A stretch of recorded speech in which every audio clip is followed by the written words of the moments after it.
No tiene sentido que en la era de la información sigan existiendo aquellos que se nieguen a cuestionar los relatos hegemónicos. No tiene sentido que muchos de esos relatos a día de hoy se sigan considerando intocables, inamovibles, incuestionables, en un mundo necesitado de cambio y miradas novedosas. Las valientes reescrituras que, cada vez con más intensidad, afloran por aquí y por allá, no solo nos permiten abrir nuestra mente a nuevas perspectivas, sino que son en sí mismas un acto de valentía. De esos que tanto escasean y que se atreven a plantearse frente al poder y a juzgar su discurso. Es por ello que hoy, en No tiene sentido, hemos decidido hablar sobre ella, para comprender su implicación a la hora de reprogramar nuestra capacidad crítica y con la esperanza de que nos ayude, una tarde más, a encontrarle el sentido a este mundo que parece estar perdiéndolo por momentos. Para lograrlo, nos brindarán su inestimable conocimiento y compañía Marta Cuevas y Carmen Velasco. Bienvenida. Muchas gracias. Nada, muchas gracias a vosotras por venir hoy aquí. Y bueno, vamos a presentar un poquito el podcast para la gente que nos escucha en diferido. No tiene sentido, es un podcast en directo que, por si alguien no lo sabe, se puede asistir como público. Yo lo recalco antes de cada capítulo. Esto es un evento, el público puede participar enviándonos preguntas en directo. Y nada, una edición mensual, normalmente los primeros jueves del mes. Intentamos mantener una regularidad. Y cada mes intentamos referirnos a un tema diferente de la cultura o la actualidad, pero siempre intentando conectar la actualidad con la cultura. Hoy vamos a hablar de la reescritura de los clásicos con perspectiva de género y para ello hemos traído a Marta Cuevas y Carmen Velasco, que se van a presentar ellas, porque yo no presento nunca a los invitados, así que adelante. ¿Quién empieza? Dale, cariño. Bueno, yo soy Marta Cuevas, soy profesora e investigadora de la Universidad Pablo de Olavide y mi campo es la cultura clásica, un poco en general. Bueno, yo estudié en la UPO el doble grado en Humanidades y Traducción, ahora imparto clase en ese mismo doble grado también. Y hice mi tesis, terminé mi tesis, la defendí el año pasado, sobre representaciones contemporáneas de tragedias griegas aquí en Andalucía y cómo las relacionamos con temas de actualidad, ¿no? Entonces, ese tema de las reescrituras y de cómo tomamos los clásicos y los adaptamos, pues me toca bastante de cerca. Eso es un poco un resumen de mí, supongo. Perfecto. Pues Carmen. Yo soy Carmen Velasco, soy también profesora investigadora en la Pablo de Olavide, en el Departamento de Filología y Traducción. Y sí, investigo también con Marta y otros compañeros sobre la reescritura clásica en el siglo XXI escritas por autoras. Y en mi caso, mi tesis es sobre Margaret Atwood, que la tenemos aquí, está representada. Y la conoceréis quizás de otras novelas como El cuento de la criada, ¿no? Que se versionó hace ya 7 o 8 años en serie, aunque todavía sigue las temporadas. Y sí, mis estudios van más sobre cuestiones de feminismo y traducción. Muy bien. Ignacio Perini, nuestro colaborador y coordinador de la Fragua Invisible. Yo soy Ignacio Perini y soy periodista, aunque no ejerzo, y soy el coordinador de la Fragua Invisible y bueno, estoy aquí para aportar desde mi desconocimiento para que les invitados me expliquen a mí cosas, así que con esa apertura me presento en el programa.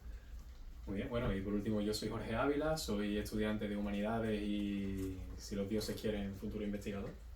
Así que, bueno, también soy poeta, soy colaborador en La Fragua Invisible y dirijo y presento este podcast, No tiene sentido, que hacemos desde hace ya medio añito, aunque bueno, este es el tercer capítulo y con mucha ilusión y muchas ganas y nada, agradeceros a las personas que nos estáis viendo en diferido y a las personas que habéis venido hoy que nos estéis soportando un mes más. Así que nada, bueno, hoy vamos a hablar de la reescritura y por supuesto tenemos que empezar explicándole a las personas que nos están viendo qué son las reescrituras, ¿no? Porque quizás nosotros estamos familiarizados con la terminología, pero una persona escucha una reescritura, más o menos se entiende, pero ¿dónde está el intríngulis? ¿Qué son las reescrituras? Pues, muy bien, ¿yo? Sí, Vale. Y lo tuyo también, También, realmente, pero bueno. A ver, una reescritura, el típico término o concepto literario del que podemos dar 1000 definiciones y seguramente las 1000 son correctas, ¿no? Yo creo que cada persona, cada investigador, investigadora da su definición de reescritura. Para mí sería vamos a expresarlo así, una vuelta de tuerca sobre un ente literario que existe desde hace, normalmente antiguo, ¿no? Desde hace muchísimo tiempo, que tiene una cierta antigüedad y que tiene una cierta entidad, ¿no? Podríamos decir que es una obra literaria que se escribió hace muchísimo tiempo y la reescritura es cómo reinterpretamos y cómo entendemos esa obra literaria en la actualidad y qué forma le damos, qué nuevos puntos de vista o qué aspectos destacamos o lo que sea. Puede consistir también incluso en un cambio de género. Podemos tener una novela que pase a ser una obra de teatro o incluso una novela que pase a ser una película. Eso también sería en cierto modo una reescritura, ¿no? Es una adaptación. Ahí jugamos también con el concepto de adaptación, de apropiación incluso. En fin, podemos ahí trenzar y elaborar muchas cosas.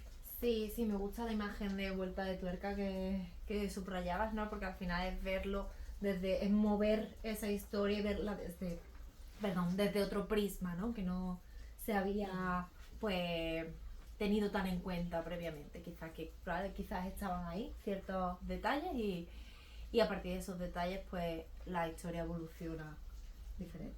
Bien, sí, no, además, hoy sobre todo nos vamos a centrar en estas reescrituras de los clásicos, ¿no? Que es más o menos el tema que vosotras manejáis un poquito más. Yo creo que ha quedado muy claro que es una reescritura. Quizás ahora haya que darle una vuelta a la definición de clásico, ¿no? Que es sobre todo las reescrituras que vamos a presentar hoy, de las que vamos a hablar y que vamos a tener muy presentes, son reescrituras de estos clásicos, además grecolatinos, ¿no? Pero no tienen por qué ser un clásico, no tiene por qué ser específicamente grecolatino. Pero ¿cómo definiríais un clásico, una obra que se considera un clásico? Un clásico es igual, esto es una cuestión que yo suelo plantear en clase, no tanto al alumnado de primero, que también a veces, sino a alumnado que está más avanzado, pero sí, o sea, un clásico, para mí, de nuevo, esto se le pueden dar mil vueltas a la definición, para mí sería una obra igual, que tiene una cierta antigüedad, una antigüedad de hecho considerable, ¿no? Podríamos decir, y que ha tenido una influencia notable en la historia de la literatura posterior, ¿no? Podríamos decir que se ha convertido un clásico es una obra escrita antigua y tal, que se ha convertido en canónica. Es canónica, o sea, forma parte del canon en el sentido de que es muy célebre, de nuevo, ha tenido mucha influencia en la literatura posterior, se ha escrito también mucho sobre ella, se ha incluso versionado muchísimo y demás, ¿no? Entonces, yo destacaría eso, la capacidad que tienen los clásicos de influir en todo lo que se escribe posteriormente y además todo esto que se dice tanto de los clásicos es que lo leemos y no ha pasado el tiempo, ¿no? O yo leo la Odisea o leo Eurípides y hay cosas con las que me puedo sentir identificada, ¿no? Es que no ha pasado el tiempo, es que seguimos siendo los mismos. Todo eso es lo que creo que podríamos llamar clásico. Sí, yo creo que de todo ello también me quedaría con esa idea de que los clásicos nos siguen interpelando a día de hoy, que todavía nos reflejan, aunque hayan pasado siglos y siglos, como puede ser el caso de los clásicos griegos, todavía nos vemos reflejados porque tratan cuestiones relacionadas con la esencia humana que siguen aunque el resto de cosas hayan evolucionado, ¿no? Sí, además imagino que son clásicos porque también sientan un precedente, ¿no? Como lo que has dicho tú, unos cánones se convierten en obras canónicas porque después son imitadas y a posteriori por el resto de la literatura, ¿no? Como que abren camino, por así decirlo, ¿no?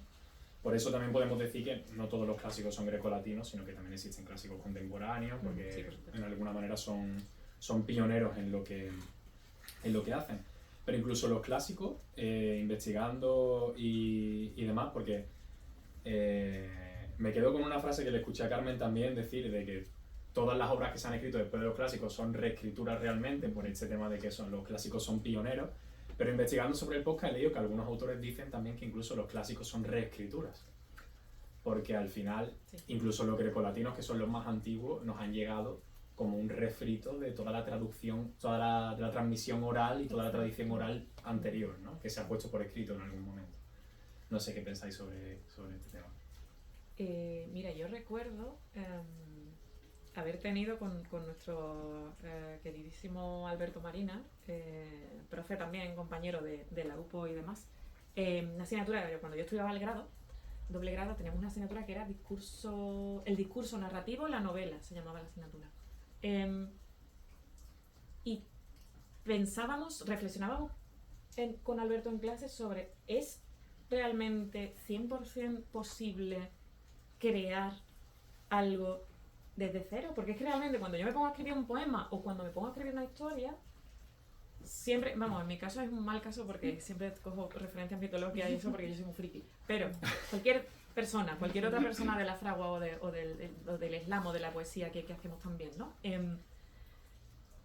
Esa persona a lo mejor tiene en mente imágenes que le han venido al leer un libro que no tiene nada que ver con el poema, o al leer un libro que sí que tiene que ver con el poema, o le ha venido, oye, pues me gustaría hacer algo en clave de este estilo. Al final, crear algo 100% de cero, que es muy difícil, ¿no? Es que te iba a decir, la creatividad necesita alimentarse, es inevitable. Entonces, no, desde el aislamiento total no puedes crear, ¿sabes?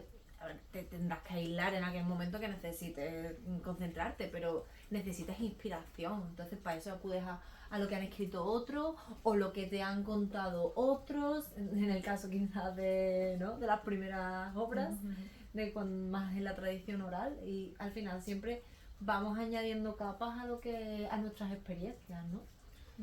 Es que hay veces que se nos olvida esto un poco, ¿no? Cuando surgió el libro, había haters del libro, ¿no? Creo que el propio Sócrates, me parece, ¿no? Él no quería que se le escribieran sus palabras porque decía, no, el libro es la muerte de la memoria.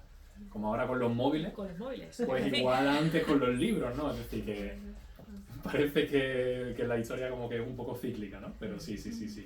Bueno, y quería preguntaros también si vosotras pensáis que estos clásicos siendo un referente tanto a nivel literario como a nivel social.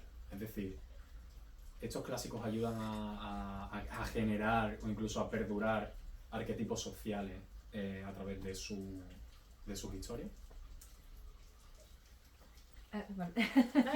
Pienso que, claro, al final hay como varias ideas, ¿no? Y el hecho de que evidentemente una obra está escrita en un tiempo, ¿no? Y de cierta forma dialoga con sus circunstancias, ¿no? Con las circunstancias en las que se ha escrito y a su vez los lectores pueden ver, ¿no? Qué les evoca en ese momento en el que están leyendo. Entonces, yo creo que además sí, aunque no se me vienen ejemplos, que sí, efectivamente, hay obras que han marcado un activismo o incluso que han puesto, estaba pensando que le han dado importancia, por ejemplo, a zonas literarias donde no había, ¿no? Estaba pensando, no sé por qué, en García Márquez y, bueno, el boom latinoamericano, que previo a, pues, existía literatura latinoamericana, pero gracias a eso, a diferencia de otras zonas, por ejemplo, anglosajonas, donde las obras de mayor referente suelen ser británicas o estadounidenses, sin embargo, en el español, en el mundo hispano, tenemos no hablamos tanto de literatura postcolonial cuando pensamos en Argentina, cuando pensamos en Colombia, en México, como que tienen su propia identidad, ¿no? Y eso ha puesto en valor pues la cultura también de esos países, por ejemplo, ¿no? Sí. Sobre significación, bueno, habías hablado de significación literaria, significación social literaria, yo creo que está clara, ¿no? Venimos hablando de la influencia posterior, de que por eso son clásicos, de que por eso se trata de reescritura. En cuanto a la influencia social, igual, yo suelo aquí poner de ejemplo, y barro una mejilla para casa, a las tragedias griegas en su origen. No era, o sea, sí, eran teatro, pero no eran solo teatro. Las representaciones de tragedias griegas en la Atenas clásica era básicamente la ciudad de Atenas mirándose a sí misma, mirándose el ombligo y diciendo, oye, aquí estoy viendo que esto está mal, esto se puede cambiar, esto plantea un dilema ético y demás, ¿no? Entonces, en aquel entonces, por ejemplo, el teatro, y siguiendo con este ejemplo, tenía esa significación de cívica, de importancia cívica, de evento social que permitía que se reflexionara sobre distintos problemas que iban más allá de lo literario, de lo teatral, y que estaban en el imaginario colectivo. El contraste entre el individualismo de los héroes y las nuevas formas de la filosofía, la colectividad de la ciudad, los problemas de la polis, etcétera, ¿no? Entonces yo creo que la significación social está clara, está muy clara. Sí, y perdona porque también has mencionado el tema de los arquetipos. Sí. Y sí, creo que recogen arquetipos que ya había a lo mejor en la cultura popular, pero a la vez los establecen, ¿no? Establecen esos arquetipos y conforme pasa el tiempo, esos arquetipos se ven y se sienten como objetivos, ¿no? Como pensando, por ejemplo, ¿no? En Penélope, el arquetipo de esposa fiel, de esposa fiel, de... Sí, esposa fiel, paciente, abnegada, astuta, Exacto. ¿no? Astuta, pero Astuta, para ayudarlo a él. pero lo justito, astuta Pa ayudarlo a él, para para ayudarlo a él, está. Y que eso a su vez pues ha creado un prototipo de qué ha de ser una esposa. Ha de ser como Penélope, ¿no? Esperar eternamente. Y también estaba pensando, a colación de esto, digo, de cómo las cosas perduran desde los clásicos y cómo van cimentando un poco la sociedad y a las personas.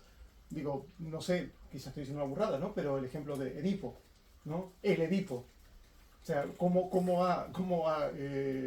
se ha hecho de ese clásico una cuestión de la psique humana a lo largo de la historia. Sí. O sea, cómo se ancla una idea y un clásico que es de aquella época, y cómo pasa a perdurar como una cosa en sí misma que forma parte de todas las personas, ¿no? Entonces, bueno, Edipo y Electra. Sí. Totalmente, bueno, claro, y además entendido en su contexto, ¿no? Porque interesaba generar estos arquetipos también, ¿no? Y que se difundieran estas historias, ya partiendo desde la propia base oral, ¿no? De que estos aedos, que son los poetas que antes de que se escribieran iban recitando los poemas de palacio en palacio, pues entiendo que al rey de Micenas no le gustaría escuchar historias de mujeres independientes que cuando él se fuera a la guerra iban a hacer lo que quisieran, ¿no? Entonces le interesaba quizá que esos aedos perduraran ese tipo de arquetipo de mujer que quizás se promulga en la Odisea con Penélope, ¿no? Entonces también esa generación de arquetipos, pero no solo arquetipos, sino arquetipos al servicio del poder, ¿no? Para perdurar esas estructuras heteropatriarcales que también, y a lo largo de toda la historia, no sé, quizás no tanto literarios, que también, porque se hace mucha literatura sobre ellos, ¿no? Pero el héroe clásico, ¿no? El Alejandro Magno, que toma de referencia a Aquiles para personificarse él mismo, y después como todos los generales de la historia toman a Alejandro Magno como referente. O sea, es un poco también generar ese arquetipo, digamos incluso tóxico, ¿no? Porque es un arquetipo de realidad falseada, que, no sé, esos roles que perduran a lo largo del tiempo. Y también no quiero pasar por esa pregunta sin mencionar a Lucrecia, que creo que es el caso más hardcore de lo que podemos mencionar de este tipo de arquetipos, ¿no? El prototipo de mujer violada que se suicida y se autoculpa por haber perdido el honor, por haberse dejado perder el honor, que es quizá una vuelta de tuerca más de hasta dónde pueden llegar estos arquetipos tan despiadados, ¿no? Con las mujeres sobre todo. El canon del que hablábamos, el canon del que forma parte de los clásicos, y del que traen su material también las reescrituras para salirse a su vez del canon. Claro, el canon evidentemente tiene mucha influencia del statu quo dominante, ¿no? Y evidentemente en el caso de Lucrecia el statu quo dominante es, una vez más, el patriarcado, y él, no, la culpable eres tú por esto y por esto y por esto. Y ella, trágicamente, lo asume y tiene el final que tiene, ¿no? Pero yo creo que todo proviene al final de lo mismo, de esa lógica y de esa dinámica patriarcal. Sí, además algo que perdura hasta el presente, por supuesto, ¿no? Pero en el siglo pasado lo vimos de manera muy clara, ¿no? Sobre todo en Estados Unidos, que además es precisamente donde empieza a aflorar este tipo de literatura también, después, y por supuesto las grandes reacciones del movimiento feminista también tienen allí su origen. después de la Segunda Guerra Mundial, después de que las mujeres accedieran al trabajo porque los hombres estaban en la guerra, pero después vuelven y de repente intentan meterlas a la fuerza en la casa a través de la generación y el rescate en realidad de todos estos roles que se han perdurado a lo largo de la historia, que de repente en los 50 pues otra vez de nuevo, ¿no? Después de haberle dado la independencia a la mujer. Además que incluso más perverso, considero, ¿no? Porque es como, ahora que nos interesa, porque los hombres están en la guerra, os vamos a dar la independencia económica y laboral, pero cuando los hombres vuelvan ya no nos interesa y os la vamos a quitar.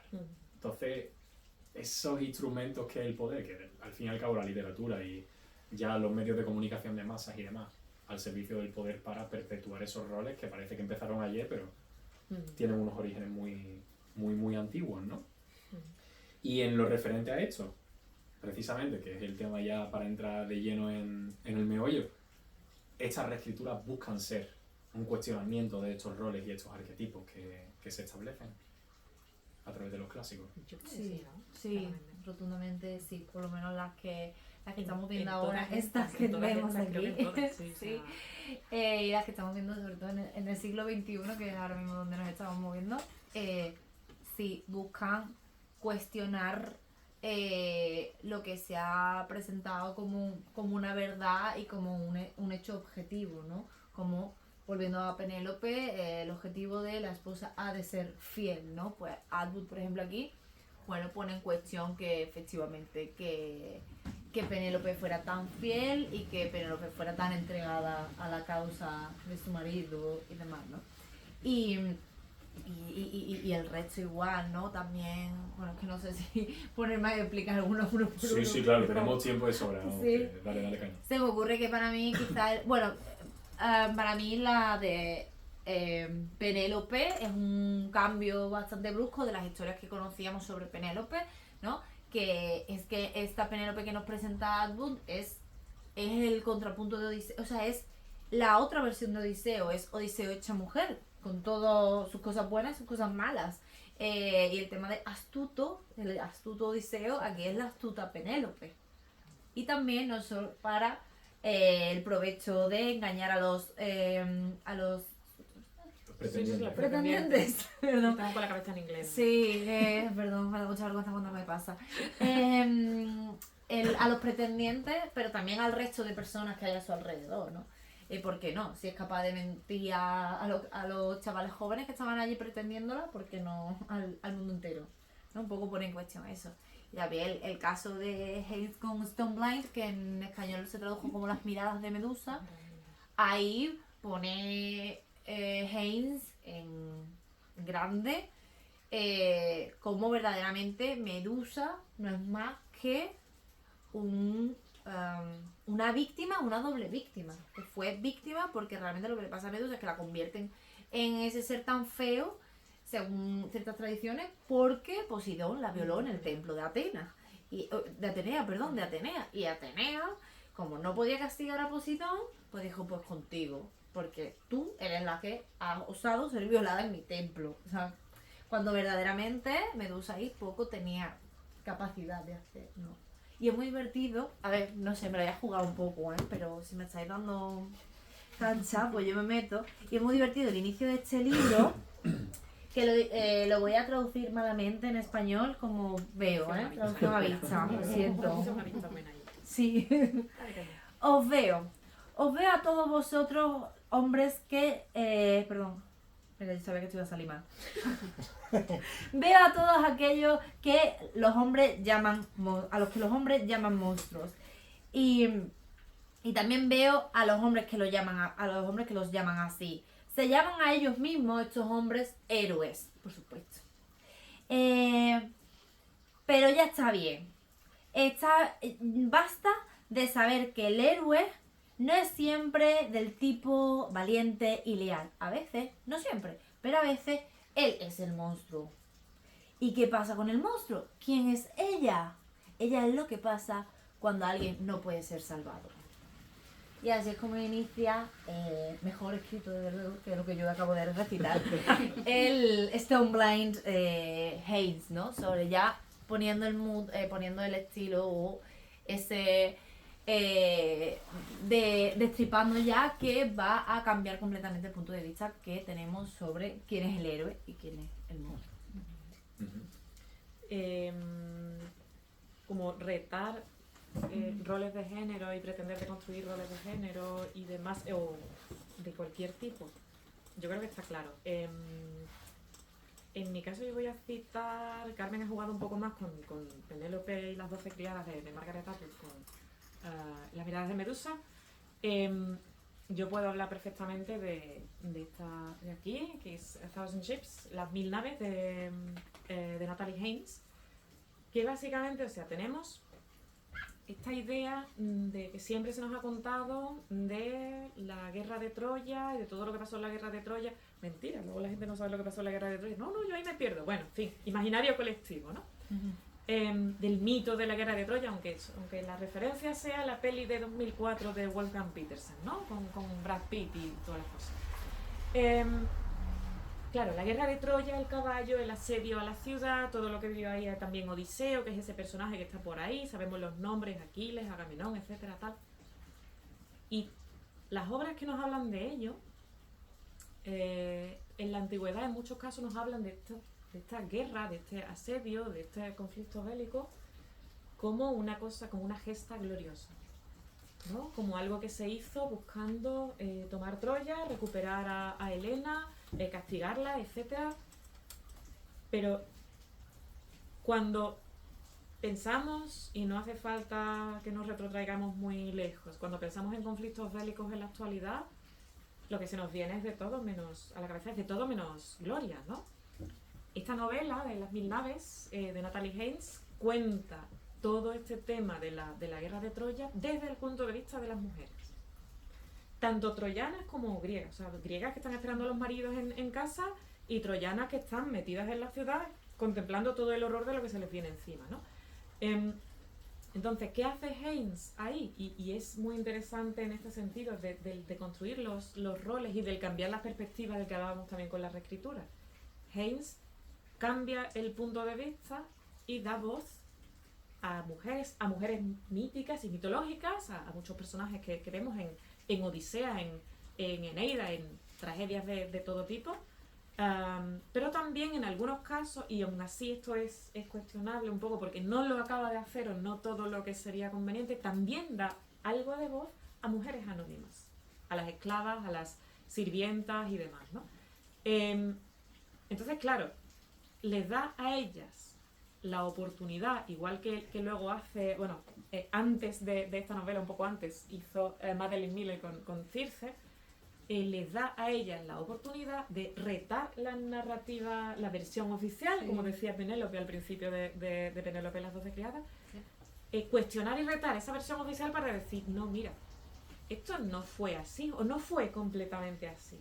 Tenéis la versión que os han contado, que os ha dicho los señoros de la antigüedad, Homero, Eurípides, Sófocles, toda esta gente, ¿no? Pero yo os voy a dar mi versión, ¿no? Y eso lo hace mucho, una vez más, Penélope, que es un personaje como muy modélico en este sentido, da muchísimo juego Penélope, esa Penélope de Margaret Atwood para hablar de esto. Yo os voy a contar mi versión. Y la versión que yo os voy a contar, a lo mejor no os va a gustar tanto, porque yo no la voy a edulcorar. Yo viví esto desde mi perspectiva, ¿no? Entonces, es muy interesante cómo estas escrituras hacen eso.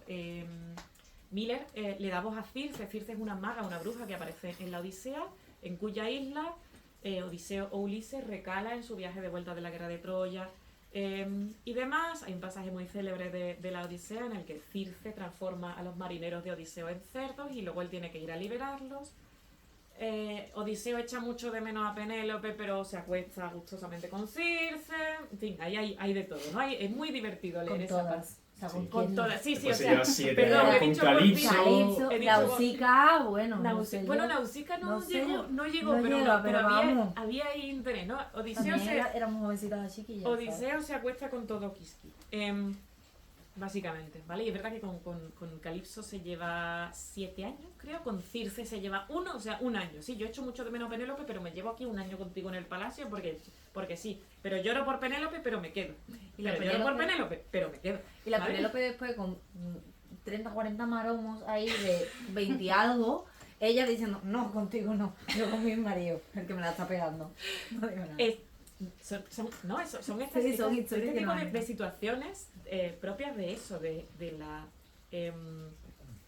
idiosincrasia y de la manera de pensar antigua reflejada en los clásicos. Y lo que hace ahí Miller, por ejemplo, con Circe, es ni más ni menos que poner a Circe de protagonista, hablando en primera persona y dándole voz a esa ninfa, a esa maga, que cuenta su historia y dice, vale, aquí pasó esto, mi historia es, ¿vale? Y yo lo viví así, y así, y así.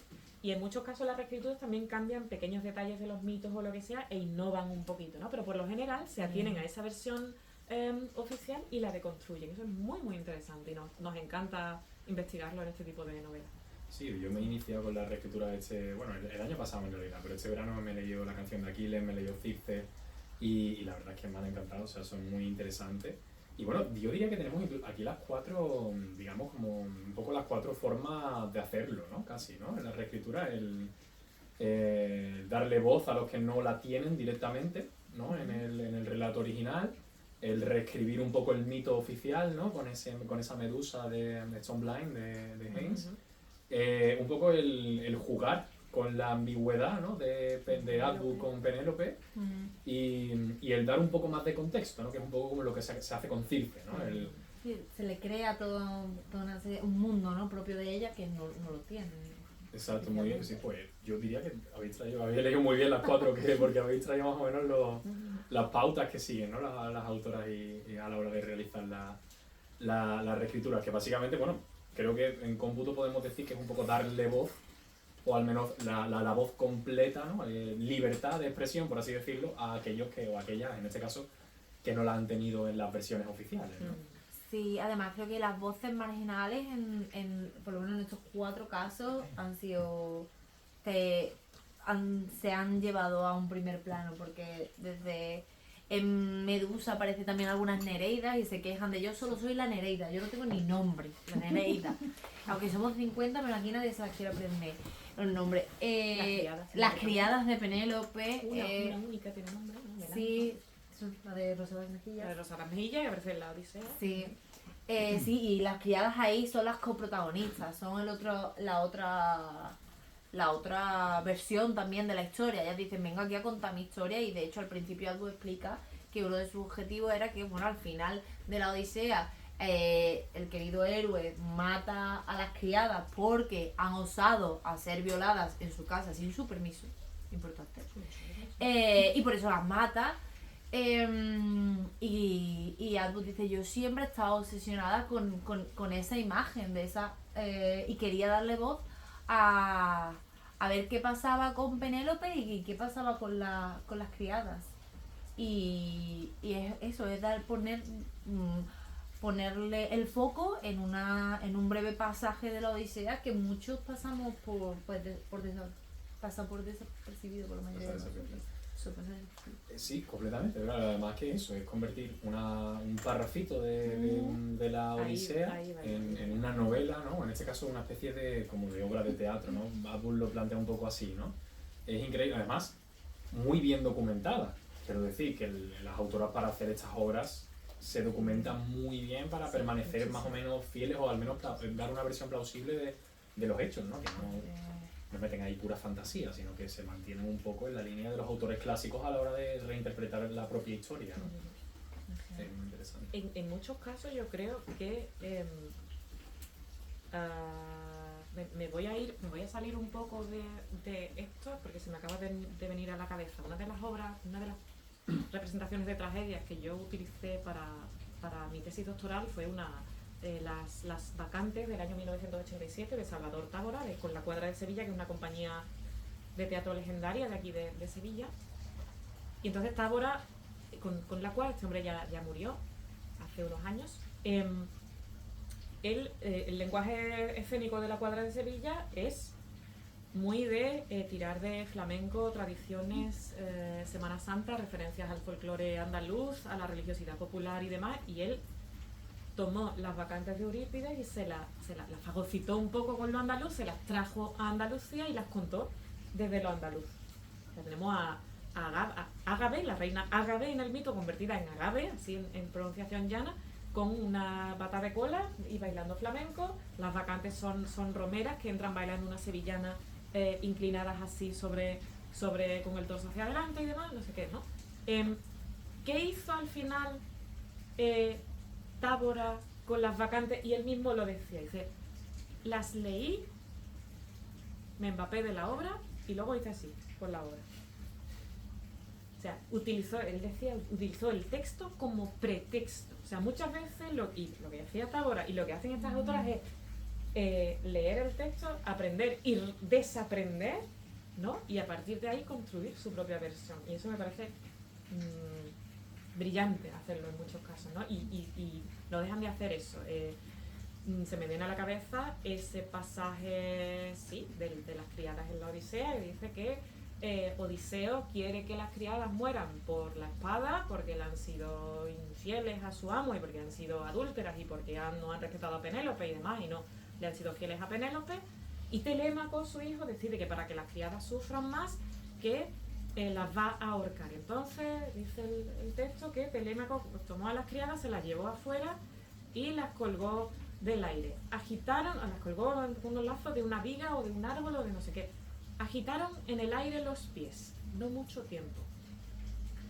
La brevedad sola del pasaje ya es escalofriante, ¿no? Y Atwood toma ese mínimo pasaje de 4, de 5 versos de la Odisea y a partir de ahí crea el coro de criadas, les da voz a las criadas y además hace que todo el rato se enfrenten con Penélope, ¿no? Sí, y aprovecha para denunciar pues esas circunstancias que muchas veces trae también a lo contemporáneo, ¿no? Y creo que también es algo que hacen la mayoría de autoras. A partir del texto original lo revisan y conjugan con qué quieren ellas pues denunciar, ¿no? En este caso pues eso, las violaciones y lo injusto que fueron Odiseo, Telémaco, Penélope con ellas, ¿no?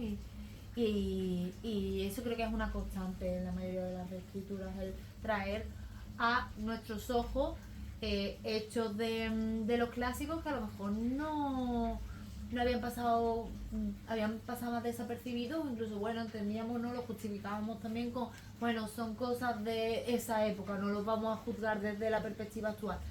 Vale, pero que nos sirva eso para que se siga manteniendo ese precedente sin cuestionarlo, ¿no? Además de que ya siempre hay voces críticas en la época, quiero decir que la gente dice caer en presentismo, pero caer en presentismo en realidad es complicado porque en todas las épocas hay voces críticas. O sea, que ya había personas criticando a lo mejor lo que nosotros desde el presente estamos criticando también, ¿no? Quizá, dependiendo de la época es un poco más difícil o más fácil de encontrar, pero siempre Sí. las hay, siempre las hay. Entonces, no está tan mal tampoco ser crítico con el pasado. Yo creo que No. tampoco... Y yo creo que también ellas lo hacen mucho desde el respeto, es decir, el respeto hacia la obra, hacia la herencia que hemos recibido de ellas, pero no por ello vamos a dejar de criticar ciertos elementos, ¿sabes?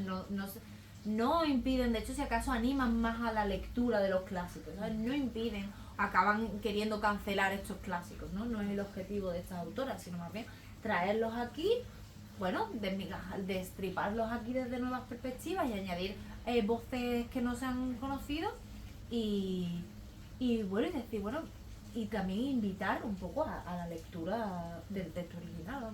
Ninguno de ellas critican, de hecho son todas grandes amantes de los clásicos, las que estamos viendo aquí. En algunos casos clasicistas, Natalie Prince no llega, yo pensaba que era doctora, no llega a ser doctora, digamos, pero que es licenciada en clásicas y demás y hace una labor de difusión de los clásicos incansable absolutamente, ¿no? A mí me gusta decirles, si no con estas palabras, por lo menos que se traduzcan en mis acciones en clase, a mí me gusta decirles a mis alumnos que los clásicos hay que manosearlos. Los clásicos hay que, metafóricamente, o no, bueno, que hay algunas ediciones muy bonitas y no las queremos estropear, ¿no? Pero que los clásicos hay que cogerlos, hay que doblar las páginas, hay que pintarrajearlos, hay que anotar cosas en los márgenes, hay que, yo qué sé, hay que utilizarlos, los clásicos hay que manosearlos, me gusta expresarlo así. Y no son clásicos, contrariamente a lo que mucha gente piensa, no son clásicos porque sean intocables y los tengamos en un altar y ya está, sino son clásicos precisamente porque nos dan la posibilidad de hacer reescrituras, ¿no? Y sientan quedan ahí como precedentes, pero a la vez podemos crear literatura o historias o nuevas maneras de contar esas historias que las tienen como precedente, pero que a la vez son nuestras, ¿no? Siguen siendo clásicos, pero los estamos recreando desde la época contemporánea, y eso es lo que los hace clásicos al final. Y cuestionarlos y dar voces a otros personajes y contarlos desde otras perspectivas sigue siendo reescribirlos y sigue siendo hacer clásicos y trabajar con los clásicos. Sí, la verdad es que es un mundo muy interesante. Bueno, lo que has dicho antes del proceso creativo también, me encantaría, vamos, preguntarle a las autoras, oye, ¿cuál ha sido vuestro proceso creativo para hacer todo esto, ¿no? Pero sí, imagino que lo primero es leer los originales y releer y volver a releer y releer, ¿no? Y bueno, precisamente hablando de proceso creativo, porque más o menos hemos llegado al Ecuador. O sea, a mí cuando llego el podcast se me pasa el tiempo volando, pero llevamos ya casi 50 minutos. Sí. Hemos hablado muchísimo. Alrededor de 45, sí, según mis cálculos. O sea, es brutal. Una de las contribuciones que hace Ignacio, además de aportar su belleza y su humor, es, como nosotros, La Fragua Invisible es un colectivo cultural muy relacionado con la literatura, pues Ignacio siempre en cada podcast escribe un relatito relacionado con el tema que traemos en el podcast. Así que vamos a darle paso para que nos lea su relato de hoy. Bueno, sí, como dijo Jorge, yo lo que intento es traer alguna cosa, alguna parábola o relato alusivo al tema que vamos a tratar cada programa. Y esta vez un poco me costó, pero algo salió, así que se los voy a compartir. Este relato se llama El hilo perdido del tapiz. Y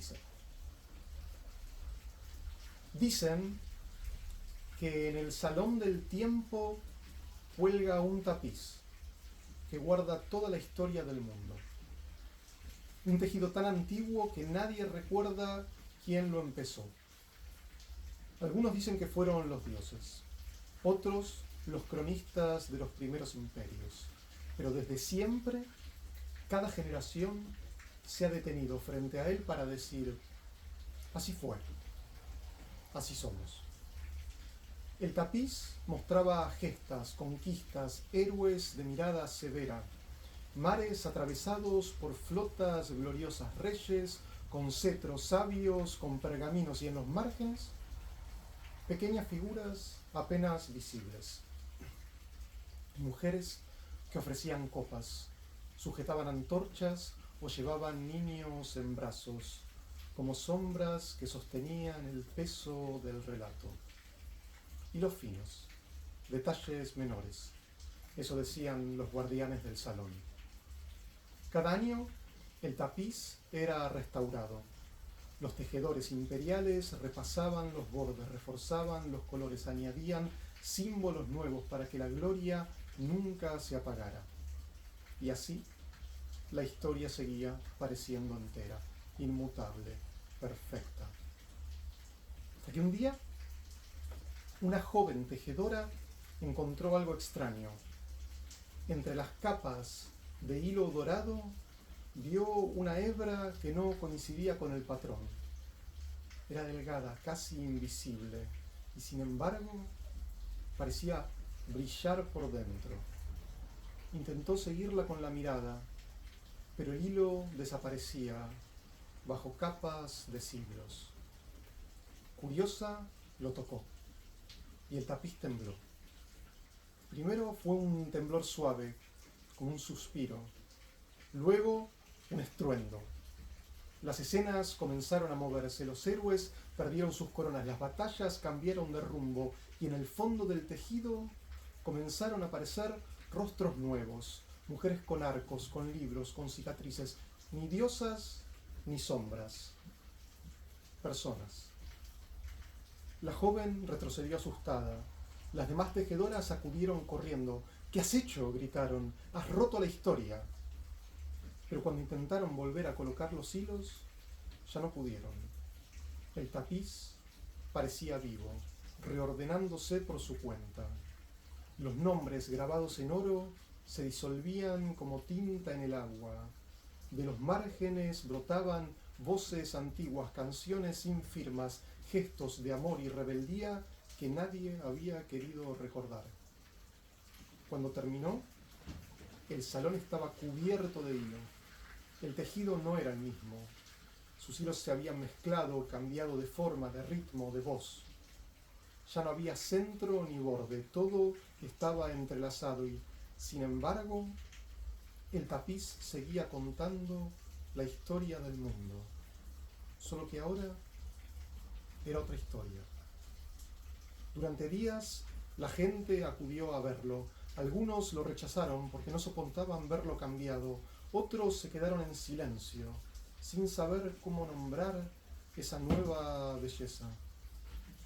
La joven tejedora se acercó, acarició el hilo con sus dedos aún manchados de historia y dijo: no lo rompí, solo lo dejé respirar. Desde entonces, cada tanto, alguien encuentra un nuevo hilo suelto. A veces lo cortan, a veces lo siguen, y el tapiz sigue cambiando, igual que nosotros, porque la historia, como la vida, nunca estuvo terminada, solo estaba mal tejida. Y hemos comprobado en la última grabación que se puede aplaudir, que no se rompe el audio. O sea, No es necesario, es eso, ¿no? ya lo sabemos para la próxima, que el público puede aplaudir, que no se va ni se rompe. Súper chulo, ¿no? Guay. Es Muy, amor. muy, muy bueno. Es bonito, ¿verdad? Qué bueno. Muy bien, muy bien. Bueno, pues es muy interesante que hables del tapiz, ¿no? Por el tema de Texto. sí, del texto y las tejedoras de historia, ¿no? Y todo eso, ¿no? Es muy... He estudiado, hice la tarea. Vale, vale. ¿Queréis explicarlo, esto que acabamos de decir? Para que lo entiendan tanto vosotras como en casa. Bueno, la etimología de la palabra texto es del latín, creo que era textum, que en su origen se refería a un tejido de una tela de ropa, ¿no? Entonces es muy bonita esa etimología como en el sentido de las historias como bordados o como hilados de palabras entretejidas, ¿no? Y de hecho Irene Vallejo, escritora también española y difusora incansable de los clásicos, alude mucho a esta metáfora del texto como un tejido de palabras. Claro, o sea, digo, yo lo pensaba como que la historia son vidas entramadas, También. por lo que hace a la historia es la relación entre seres humanos. Ahí se generan historias. O sea, obviamente tenemos historias de gente solitaria y demás, pero a lo que voy es, siempre la historia es lo que se hace cuando las vidas de muchos seres humanos se van como entrelazando, ¿no? Y eso genera como un tejido que es la sociedad. Sí. La cultura. No, y además Uy, perdón, No, yo digo, incluso la narración que hacemos de esa historia, ¿no? Yo pensaba, cuando tiraba del hilo, pensaba simplemente que estaba como, bueno, los hechos ocurrieron, pero ¿cómo contamos esos hechos? Eso O sea, el es. producto final, la historia, el tejido, puede cambiar según de los hilos que tiremos, ¿no? Eso es. Sí, la verdad es que bueno, me parece muy bonito. Además que eso me suena a mí que lo leí en Irene Vallejo. Me sonaba a mí. Irene Vallejo, otra escritora de reescritura que no está hoy aquí, que es española, que es muy buena. Y, bueno, Irene Vallejo es una maravilla, o sea... Nos falta el silbido del El arquero. silbido de la arquero, arquera, que es una preciosa reescritura de De ese libro Lido cuarto y- de la Eneida con los amores de Lido y Eneas, ¿no? Sí. Sí. Bueno, pues hemos dedicado la primera parte a contextuar, ¿no? Un poco, a dar qué son los clásicos, qué son las reescrituras. Hemos hablado un poco de autoras y reescrituras y demás. Vamos un poco con la perspectiva, ¿no? Estas perspectivas novedosas desde las cuales se abordan estas reescrituras. ¿Cuáles pensáis que son las perspectivas más interesantes desde las que se escriben estas reescrituras en el presente? Vale, Dale sí. caña. Pues evidentemente todas, además la mayoría de las que tenemos, las que tenemos aquí desde luego, tienen una perspectiva de género muy Claro. importante, donde ponen a la mujer en el centro, que bueno, históricamente relegada a los márgenes, y también incluso de cuestión de clase, también traen a pues las criadas, a las esclavas, a las deidades menores, las traen al escenario, ¿no? Y Y también incluso eso, también perspectivas un poco más postcoloniales, en las que, bueno, decoloniales, en las que también pues critican un poco pues la herencia occidental, ¿no? A su vez. Creo que al final lo que intentan todas ellas es pues subvertir el texto. Y bueno, también de Miller, ¿no? Está la canción de Aquiles, que también... Ay, eso me faltaba, Efectiva. LGTBI, correcto, la canción preciosa, por cierto, muy bonita, muy recomendable para leer. Sí, también traen a esos personajes LGTBI, en este caso Aquiles y Patroclo, como una relación de amor muy bonita. A mí me gustó mucho, la leí este verano, además es muy, muy bonita y da una perspectiva muy novedosa. Y bueno, ya aparte, nos han mandado una de esto del público, que además que una pregunta desde el público que viene muy bien con este tema. Ya, en lo referente dentro de las propias perspectivas, ¿qué criterio pensáis que siguen los autores a la hora de dar voz a ciertos personajes? ¿Por qué se eligen ciertos personajes? ¿Veis algún tipo de patrón o quizá...? Yo creo que hay, por lo general, una tendencia siempre a escoger, a dar voz, y volvemos un poco a la idea que teníamos antes, ¿no? Se escoge dar voz a personajes que tienen nombre y apellidos, ¿vale? No se suele dar voz a personajes que están en los márgenes. El caso de Atus con las criadas no es lo más común. Y se escoge a esos personajes, yo creo que a lo mejor va a sonar un poco simple, pero por la razón simple, valga la redundancia, de que son personajes centrales, son personajes protagonistas de determinados mitos que han configurado en muchos casos nuestro imaginario colectivo como personas europeas y como occidentales y como, en fin, ¿no? Como todo este mundo cultural influenciado por los clásicos y por todo aquello que procede de la antigua Grecia y la antigua Roma, ¿no? Se da además la casualidad de que estos personajes luego, en muchos casos, son arquetipos. Penélope quedó como la esposa fiel, Casandra como la mujer sin voz. No hemos hablado de Casandra. Casandra era una de las hijas de los reyes Príamo y Hécuba de Troya. Se decía que era muy hermosa y que el dios Apolo se había encaprichado de ella. Y que Apolo le dijo que si se le entregaba sexualmente, que le concedería el don de la profecía. Casandra, cuando tuvo el don de la profecía por parte del dios, se negó a acostarse con él y el dios la castigó. Dice el mito que le escupió en la boca y que Apolo le hizo que ella conservara el don de la profecía, pero le retiró el de la persuasión, con lo cual Casandra estaba condenada a que por mucho que profetizara los horrores del futuro, nadie jamás la creyera, ¿no? Con todo lo tremendo que eso es, lo que ello implica. Claro, por ahí hay luego historias posteriores de Casandra de que sufre en la guerra, de que sufre violencia sexual, la violan y tal. Entonces Casandra, por ejemplo, quedó como una especie de arquetipo, símbolo de las mujeres sin voz y de las mujeres que sufren violencia sexual. Y como ellas hay muchas, ¿no? Yo creo que se les da voz o se reescriben las voces de estos personajes porque son, como digo, protagonistas de mitos muy importantes, pero también porque representan todo este tipo de cosas que luego tienen eco en la actualidad, ¿no? Por mucho que estemos hablando de mitos, en todos los mitos podemos hallar cosas, evidentemente, que nos repercuten y en las que nos podemos ver reflejadas. Entonces, también reescribir las voces y volver a dar voz a estos personajes desde perspectivas distintas es, y volvemos a una idea que quizá ya hemos mencionado antes, una manera de retar lo que siempre ha sido lo hegemónico un poco, ¿no? Y decir, no, los clásicos no son intocables, a los clásicos les podemos dar esta vuelta y esta otra, y estos personajes femeninos femeninos o no, nos lo facilitan, ¿no? Sí, yo añadiría quizá que también suelen ser personajes maltratados, es decir, Medusa es el monstruo que el héroe ha de matar sí o sí, y todos queremos que Perseo le corte la cabeza, cuando en verdad es una víctima que vive en una cueva, además medio escondida, etcétera, no está haciendo gran cosa la mujer, bueno, la gorgona. Circe es la bruja que engaña al héroe. Las Thousand Ships hay muchas, no las voy a enumerar, Hay un montón. Y Penélope no ha sido victimizada, pero sí que ha servido, y lo dice Adwar en la introducción, de azote para el resto de mujeres, de nuevo un arquetipo de así os tenéis que comportar en este caso, ¿no? Ellas no, ellas son las que, como las que no debemos comportarnos, son los no modelos y ella es el modelo.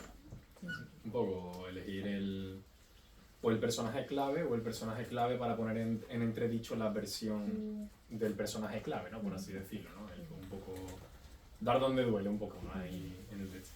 Me hace gracia, no sé si todos los ruidos estarán entrando dentro de la grabación, pero un poco, bueno, como esto es un evento en directo, pues tenemos que hacerlo en un lugar abierto, no en un estudio, y un poco bucólico también, porque se estará escuchando quizá el agua caer, porque está lloviendo, y al mismo tiempo los coches pasando, o sea que no sé cuánto de ruido va a haber hoy en la grabación, pero bueno. Comenten. Si se escucha solamente el agua caer, puede quedar incluso un poco zen, ¿no? Pero es muy guay porque le da serie de contemporaneidad. Estamos hablando de los clásicos y se escucha la lluvia súper melancólica, los coches pasando. Romantiqueo. Así somos de clandestino. Y de frikis. El underground. Bueno, y en particular, por supuesto, dentro de todas estas perspectivas, ¿por qué pensáis que hay una impronta tan importante desde la perspectiva de género?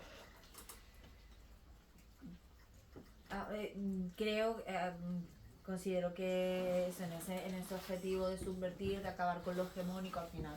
Con lo hegemónico es lo heteropatriarcal y ellas, darle voz a ellas y hablar desde ellas, pues inevitablemente subvierte ese canon y lo hegemónico, ¿no? Hay mucha influencia evidentemente de movimientos y de sociales y de y de fenómenos mucho más contemporáneos y demás, ¿no? Que posibilitan por el Estado, por el statu quo en el que estamos y al que nos han llevado en los últimos décadas y acontecimientos de la historia, posibilitan que se quiera, no solo que se pueda escribir sobre ello, sino que se quiera escribir sobre ello, ¿no? Y en la actualidad es muy relevante, yo creo, porque es que, a ver, si nos paramos, no soy tampoco una experta en el tema, pero si nos paramos a pensarlo, seguro que podemos ver que una gran cantidad, yo creo, de los problemas sociales que tenemos en la actualidad provienen de ese trasfondo patriarcal toxiquísimo que hemos tenido a lo largo de la historia, ¿no? Entonces, empezar un poco a subvertir eso y a combatir contra eso, yo creo que pasa por dar voz, en este caso, a personajes que no la han tenido. Que no sean solamente 4 o 5 versos de la Odisea, sino que tengan voz y que alguien luego lea Circe y a su vez decida hacer otra reescritura de una reescritura y la transforme en una obra de teatro, o lo que han hecho con Penélope y las 12 criadas, que también lo han transformado en una obra de teatro, ¿no? Yo creo que todo pasa por ahí, por dar voz a ese tipo de personajes femeninos, y en muchos casos por parte de mujeres a su vez, ¿no? Son escritoras. De hecho, lo que estudiamos Carmen y yo en el grupo de investigación en el que estamos, en el pequeño proyecto que tenemos en la UPO, son principalmente este tipo de novelas de reescritura reciente hechas por mujeres específicamente, ¿no? Y es muy interesante lo que hacen todas ellas con los mitos. Sí, bueno, además, quizá ya hemos esbozado un poco la siguiente pregunta, pero precisamente por eso, relacionado también con la perspectiva de género, el afloramiento, ¿no? Sobre todo a partir de la segunda mitad del siglo XX y en la actualidad, de estas reescrituras, que ahora son tendencia además, es decir, son bestsellers, se han convertido en bestsellers. ¿Por qué han tenido que esperar la reescritura a nuestros tiempos para alcanzar digamos, la cima del mundo editorial? Sí, aprovecho para poner un poco de cuña del trabajo de una compañera, de María Bazá, que ahora es profesora en la Autónoma de Madrid, que ella ha recogido todas las obras de reescritura clásicas y el crecimiento de estas obras a partir de, hablo de memoria, 2020, ha sido estrepitoso, ha sido increíble. Perdón, ¿cuál era la pregunta? ¿Por qué tienen porque han tenido que esperar hasta ahora? Exacto, ahora ha sido como un... Y yo creo que un poco de circunstancia. Primero que... Bueno, la coyuntura en la que nos movemos, ¿no? Que el hecho de que las mujeres han ido entrando en la academia y han ido también cuestionando el canon y han ido diciendo, oye, esto también puede ser canon, porque nosotros hemos tenido suerte quizás de estudiar la carrera ya escritoras o autoras, obras sobre mujeres, etcétera, no así la generación anterior, por ejemplo, algunos de nuestros maestros lo critican mucho, ¿no? Entonces han llegado mujeres a la academia y han traído también, han cuestionado, ¿no?, lo que no se veía. Y también creo que esta subida de los últimos 5 años, aunque siempre marcamos un poco en el siglo XXI que el libro de Atwood de la Penelopea como que parece iniciar un poco el boom, ¿no? Yo creo que también trata mucho de... Bueno, para empezar, las mujeres somos las que más leemos. Eso es un hecho. Y también que, claro, creo que el movimiento Me Too y el auge del feminismo también ha ayudado a que se quiera, se busquen y se deseen reescrituras que cuestionen las enseñanzas históricas, ¿no? Es decir, bueno, lo que los clásicos nos han enseñado, ¿no? Claro, un poco a ese, digamos, con el auge del feminismo, pues también eran necesarios estos relatos, ¿no?, que cuestionaran un poco, sobre todo yo creo, a nivel, cuando se introduce dentro del feminismo la idea de interseccionalidad. Es que al final es lo que un poco ha dicho Carmen antes, ¿no?, que el cuestionar el sistema heteropatriarcal no es solamente cuestionar la relación de sometimiento de la mujer al hombre, es cuestionar muchas otras cosas, ¿no?, que predominan y que a día de hoy nos oprimen a todos y a todas por igual. O sea, evidentemente la mujer tiene ese papel siempre más castigado en la historia, pero digamos que el sistema nos oprime a todos, ¿no? Es algo que así se ha establecido. Lo que habéis dicho antes, se introduce no solamente la cuestión de género, sino también la cuestión de clase, de cómo la teoría, incluso la ciencia, la filosofía, siempre se ha hecho pensando mucho en la clase dominante, ¿no?, hecha desde la burguesía, para la burguesía y establecido en eso, ¿no? Entonces dar estas versiones subversivas de los relatos hegemónicos contribuyen a cuestionar el sistema en sí, y no solamente desde la perspectiva de género, sino que la perspectiva interseccional pasa por todos los, digamos, por todas las partes de la sociedad, ¿no? No solamente eso. Entonces yo creo que sí, ¿no?, que cuanto más nos acercamos al presente, fijaos si son peligrosas las reescrituras en estos índices de libros prohibidos que están saliendo ahora en Estados Unidos, de Trump, que lo están retirando de las escuelas como lecturas obligatorias o recomendadas, que están intentando retirarlos del mercado también en lo posible. Una de las más prohibidas, por supuesto, George Orwell, es decir, todo lo que hable de totalitarismo, pero Margaret Atwood, por supuesto, se ha ido al traste también. O sea, imposible cualquier relato subversivo que vaya en contra del poder, que vaya en contra del sometimiento al poder y del relato hegemónico, ¿no? Entonces, la literatura es muy peligrosa y el poder lo sabe, ¿no? Entonces, digamos que hay tanto una necesidad y una demanda como una retroalimentación del movimiento con respecto a esta literatura que da un sustento literario del mismo modo que se lo ha dado quizás a la hegemonía, al relato hegemónico durante toda la historia. Los clásicos, ¿no?, hemos dicho antes, que son el sustento literario de la hegemonía. Ahora estamos consiguiendo que los movimientos sociales también tengan un relato literario sobre el que apoyarse, ¿no? De hecho, yo creo que todos esos movimientos sociales y toda esta influencia y estos cambios de perspectiva que vemos en las escrituras, al final lo que hacen es retar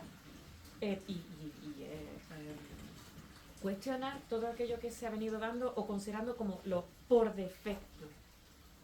O sea, no es que por defecto, el por defecto de la humanidad es un varón blanco heterosexual.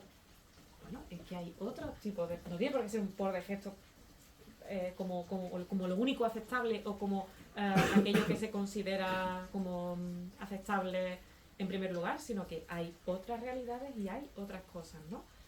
Y lo que hacen de una manera muy, creo que muy acertada este tipo de reescrituras es cuestionar todo aquello, como digo, que se da por defecto, ¿no? O que se considera como lo hegemónico, como lo establecido.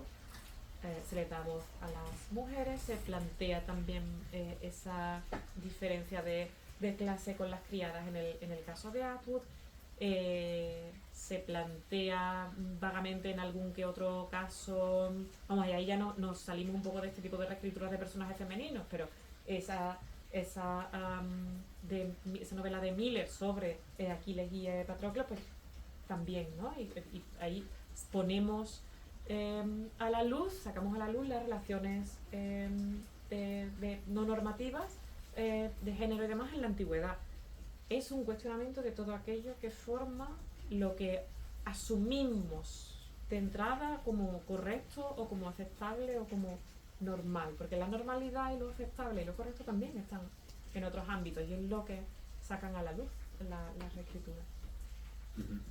Además, o sea, el hecho también de que siempre se intente invisibilizar como esa parte, ¿no? Porque, por ejemplo, la relación de Aquiles y Patroclo es un ejemplo muy bueno porque forma parte de uno de los mitos fundacionales de la sociedad occidental.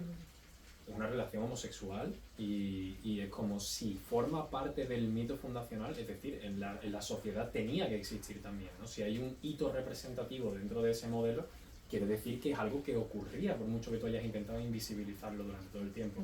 Más allá de estas relaciones pedófilas, ¿no? Que había entre los padrinos griegos y los aprendices, ¿no? Sino que estas relaciones no normativas, llamémoslas así, existían y forman parte de la historia. Y estas historias, pues al final son unas versiones alternativas que las introducen y no tienen por qué ir en contra de la versión original de ninguna forma, ¿no? De hecho, no van. Es una reescritura de algo que está contado en la Ilíada, ¿no? Sí, es así. Muy bien. Y bueno, antes hemos hablado un poco también sobre esto, de que los clásicos ayudan a generar modelos y arquetipos sociales que son utilizados después como referente y como sustento literario de los propios de personajes reales, ¿no? ¿Pensáis que las reescrituras de género ayudan a generar modelos femeninos de referente, del mismo modo que los clásicos generaron modelos masculinos?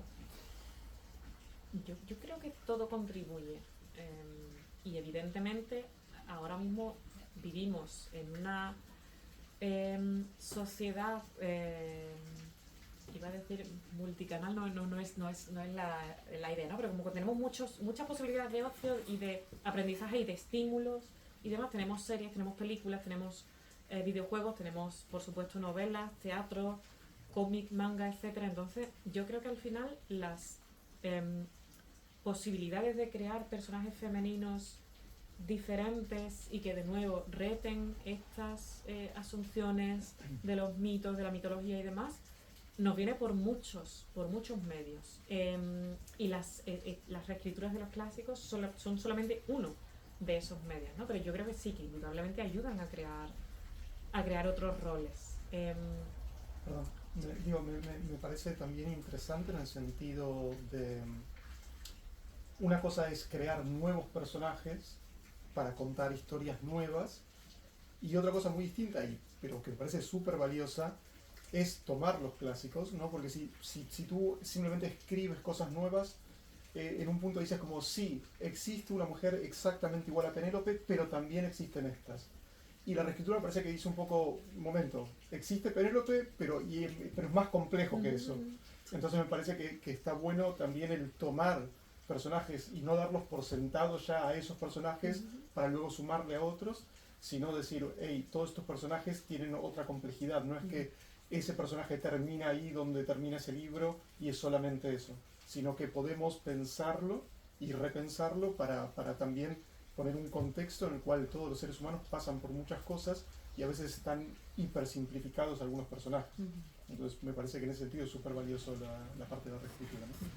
Sí, yo estoy totalmente de acuerdo con Ignacio, ¿verdad? Además, yo valoro, y creo que más o menos casi todas lo cumplen, el hecho de que creen personajes complejos con sus partes buenas y sus partes malas, con sus partes nobles y sus partes oscuras. Porque al final el ser humano no es un arquetipo, al final si estas reescrituras intentaran crear a la heroína perfecta, creo que acabarían redundando en un sentimiento propagandístico que poco interpretaría al lector. Como discriminación positiva, ¿no? Sí, esta cosa de hacer, bueno, nada. No, esto que dices tú, de tomar un personaje y perfectirlo para generar una contraposición que al final se cae porque no tiene el sustento de la complejidad humana. Exacto. Yo creo que es más interesante eso, ¿no? Crear personajes complejos. Que yo pienso que... Y contradictorios, porque al final somos todos muy contradictorios. Sí. Sí, además que es también un poco reescribir los clásicos también debería ser un poco eso, ¿no? Porque en los clásicos encontramos eso, lo que ha dicho Ignacio, esos personajes perfectos, ¿no? Mitificados, casi deificados o completamente deshumanizados, que no tienen defectos o que si los tienen se pasan por alto, ¿no? Como que no pasa nada porque como es Odiseo, se puede equivocar porque Odiseo es Odiseo, ¿no? Entonces, un poco eso, los seres humanos somos imperfectos y reivindicar nuestra condición humana en sí yo ya considero que es un acto de rebeldía, ¿no? Por así decirlo, sobre todo si lo hacemos con personajes, eso, que están completamente sacados de la norma, como son intocables y demás. Además, yo creo que un punto también importante es que estos personajes son personajes pseudo-históricos, porque se consideran parte de una leyenda, de los mitos, ¿no? De la mitología, pero al mismo tiempo también se consideran en parte personajes históricos, personajes que existieron, ¿no? Que formaron parte de la historia. Vamos, los arqueólogos llevan buscando las ruinas de Troya desde que existe la arqueología, ¿no? Entonces, pues, un poco reivindica también esa condición humana, ¿no? No sé si tenéis algo más que añadir. Vale, pues... Leer escrituras. Leer escritura. Sí, por favor. Y no hay una última pregunta como cierre, pero sí, por supuesto, estamos hablando específicamente de literatura, os voy a pedir que nos digáis las 2 reescrituras imprescindibles que digáis a las personas que nos escuchan y nos están viendo que tienen que leer. Mientras, Jorge, mientras les podemos decir al público que si quieren enviar alguna pregunta más antes de que terminemos, Sí. que lo pueden hacer y hacemos una ronda más si alguien tiene preguntas. Sí. Vale, empiezo yo. Pues las reescrituras, yo creo que estas las tenemos las 2, ¿no? Cada una tiene su ejemplarita. Yo he escogido Las estas mías, 4 sí. antes de salir de casa de mi biblioteca personal, pensando un poco también en Carmen y en lo que hemos ido trabajando las 2 y demás. Yo creo que yo de estas en particular recomendaría, porque le tengo mucho cariño porque fue una de las primeras que leí, A Thousand Ships, Las Mil Naves de Natalie Haynes. Narración de nuevo alternativa de la guerra de Troya, contada desde el punto de vista de las mujeres, y no solamente de las mujeres troyanas, sino también de las mujeres griegas, ¿no? Y tenemos las mujeres que esperan a sus maridos y todo lo que hay aparte de esperar a sus maridos, la duda, la decepción, el hastío existencial y demás, todas las cosas que le suceden. Y tenemos evidentemente también la perspectiva de las mujeres troyanas. Cada capítulo lleva el nombre de una mujer. En ocasiones se repiten, ¿no? Hay mujeres como Hécuba, como en la reina de Troya, que hablan varias veces, o Andrómaca, que interviene varias veces. A Penélope la tenemos hasta en 7 u 8 capítulos, que él escribe cartas a Odiseo, sabe que él no las va a leer, pero aún así le escribe, le cuenta muchísimas cosas, una Penélope interesantísima. Yo recomiendo A Thousand Ships, Las Mil Naves. Y luego yo aparte, por supuesto, y siguiendo con este ciclo troyano, igual, pues recomendaría Circe de Madeline Miller, Circe en inglés, porque me parece una reescritura muy, muy, muy creativa. Saca muchísimo a partir de un mero pasaje de unos pocos versos de la Odisea. Hay, evidentemente, documentación abundante de Miller ahí, de que ha ido a otros clásicos, ha bebido de otros clásicos, ha tomado seguramente mucha información también de manuales imprescindibles de mitología, sin duda, pero hay muchísima creatividad de ella y de cómo Miller interpreta la relación de Circe con otros personajes y cómo Circe se percibe a sí misma, ¿no? Y cómo Circe se ve a sí misma como un ser extraño que no acaba de encajar en el mundo, en el medio en el que está, y poco a poco va haciendo y rehaciendo su vida hasta descubrir un poco quién es, ¿no? Entonces yo, igual, Circe es igualmente imprescindible, me encanta. Perdón, ¿y puedo hacer una pregunta para la gente que en casa, como yo, no lo sabe? ¿Todos estos libros están solamente en inglés? ¿Se consiguen? De algunos hay traducciones. De estos 4 hay traducciones Hay en traducción, español. se puede conseguir en español. Sí, fácil. Sí. Además, Circe ha sido ha sido un éxito en BookTok, que es algo que yo descubrí hace meses que existía. Por lo visto, a la gente joven le gusta mucho Circe. La verdad que es muy entretenida. Es Circe. muy buena, una novela. Se lee muy fácil y sí, Es muy chula. sí. Sí. Y yo por mi parte, yo recomiendo que os voy a recomendar la otra, todo lo siento. O sea, sí, yo voy para casa. La Penelopea la llamo yo, pero es Penélope y las 12 criadas, porque es muy cortito, o sea, esto se lee en una tarde tonta, lluviosa como hoy, eso que internet no va bien, pues ahí lo tenéis. Y además, seguramente en muchas bibliotecas de Sevilla, que hay que ir a la biblioteca, seguro está, en la de Alberto Lista, seguro, y la que está cerca del Parlamento, por algún motivo, tiene muchos libros de Atwood, o sea, no sé por qué. Y esta, la verdad, es que es muy, muy entretenida, muy divertida, y creo que realmente es de las más subversivas que vemos, la verdad. Y después, esta otra, me gusta mucho la de Las miradas de Medusa, pero porque es muy divertida. La verdad, te ríes mucho con el Gorgoneion, que es esta cabeza que vemos aquí, y porque es muy descarado, ¿no? Entonces, o descarada, entonces... La verdad es que yo la recomiendo también porque se ríe todo el rato de Perseo y uno no hace sino pensar en esa estatua de Medusa con la cabeza de Perseo, esa reinterpretación, ¿no? del mito y... ¿Cómo llamaríamos eso? ¿Una reesculturación? Y luego, que a mí me llama la atención que luego te vas a los grupos de mitología, de estos de grupos, de páginas de Facebook y tal, y están todos los señores diciendo, estas feministas, ¿a dónde vamos a llegar? Esto no es real, esto no es fiel al mito, ¿dónde vamos a llegar? Y yo, no se han enterado ustedes de nada. ¿De cómo Pero... que va la película? No. Así que sí, esas serían mis recomendaciones. Sí, bueno, pues yo he leído este verano Circe, la canción de Aquiles, bueno, Penélope y las 12 criadas es la que más me ha enganchado al mundo de la reescritura. Es que Penélope... Esa Penélope es muy divertida. La ambigüedad con la que juegan todo el tiempo de... Me cuento la verdad, pero igual no es la verdad, pero tal cual... Bueno, tú piensas lo que quieras. Sí. Es muy curioso. Y Circe me gusta mucho lo que tú has dicho, Marta, cómo se construye el personaje dialécticamente a través de... cómo se va nutriendo de otros personajes, de vivencia. Es como muy orgánico, ¿no? Muy vital, me gusta mucho. Y además eso, es una diosa que se crea, o sea, nosotros a lo mejor maduramos en cuestión de 20 años, ¿no? Ojalá, ¿no? Algunos tardan muchos más. Pero claro, se ve como Circe madura en siglos, porque es que es una diosa, entonces no cumple años, cumple casi décadas. Es muy curioso eso. Muy bien, pues no hay más preguntas del público, ahora si queréis abrimos un turno de preguntas en abierto, pero vamos cerrando el podcast y bueno, como siempre, desde la Fragua Invisible os animamos a no aceptar como cierto absolutamente nada que no haya pasado el filtro del porqué, a cuestionar la información cada vez más confusa y masiva con la que nos bombardean a diario desde todos los frentes. Engañar nunca fue más fácil, y en unos años donde la polarización, la violencia y el individualismo hostil al que nos condenan están a la orden del día, debemos intentar detenernos a pensar por nosotros mismos y a cuadrar todo aquello que nos descuadre, en este pasaje distópico de nuestra historia que nos está tocando vivir. Ante el torrente que suponen las redes confeccionadas para dicharte el camino, quizás sea la calma, por primera vez, el acto más rebelde al que nos podamos aferrar. Calma para leer otros relatos, calma para confeccionar el nuestro propio, o calma que nos ayuda a poner orden en el caos de la posverdad que supone nuestro presente. Atrévete a descubrir que otro mundo es posible, que siempre puede haber una versión alternativa o una perspectiva diferente, por más que los de la batuta te quieran hacer pensar que no es así. Muchas gracias a todos por acompañarnos hoy y nos vemos en el próximo capítulo de No Tiene Sentido. Un fuerte abrazo.